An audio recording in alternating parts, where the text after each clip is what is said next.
আজকে বড় দুঃখ লাগে, না জেনে না বুঝে অনেকে অনেক কথা লেখে। কালকে ফেসবুকে একজনের লেখা দেখলাম, খুব স্মার্ট একজন জ্ঞানী মানুষ, খুব সুন্দর করে লিখেছেন গুছিয়ে গাছিয়ে, যে আমরা নাকি জুলুস করি, নবীর জুলুস, ঢুল তবলা বাজাই, নাচানাচি করি।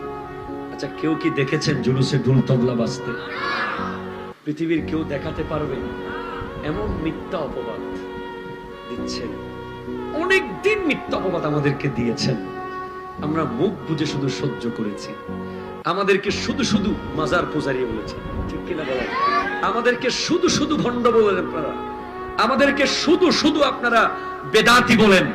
আপনাকে চ্যালেঞ্জ আজকের এই মাহফিল থেকে, আপনাকে কাচ্চি ডাইং এর মধ্যে আমি খাওয়াবো, আসা যাওয়ার গাড়ি ভাড়া দেব, আপনাকে এক রাত রাখবো দামি রেস্টুরেন্টে। আপনি এসে দেখে যান আমাদের দরবারে শ্রীকুট জামিয়া খানকা শরীফে, দেখে যান শরীয়ত বিরোধী কোনো কাজ যদি আপনি দেখাতে পারেন, আপনার কদম ছুঁয়ে সালাম করব। ঠিক কিনা কথা কোন ঠিক কিনা বলেন? এখন দলে দলে মানুষ সুন্নিয়তের পতাকা তলে আসতেছে। হুজুর কিবলার প্রত্যেকটা প্রোগ্রাম আপনি দেখেন, নামাজের প্রোগ্রাম, জোহরের নামাজের ইমামতি, আসরের নামাজের ইমামতি, জুমার নামাজের ইমামতি, অন্য কোন সিস্টেম নাই।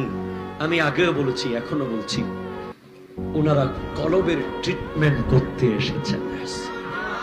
কিসের ট্রিটমেন্ট বলেন না? হৃদয়ের ট্রিটমেন্ট করতে এসেছেন। সেজন্য অনেক বড় বড় ব্যক্তি, আপনার চেয়ে অনেক দামি দামি ব্যক্তি, অনেক বড় বড় শিক্ষিত গিয়েছিলেন একটু ভুল ধরার জন্য। চেহারার দিকে দেখার সাথে সাথে উনি বলছেন, উনি তো আমার হৃদয়কে কন্ট্রোল করে নিয়েছেন, আমার হৃদয়কে কন্ট্রোল করে নিয়েছেন। জোরে বলেন সুবহানাল্লাহ।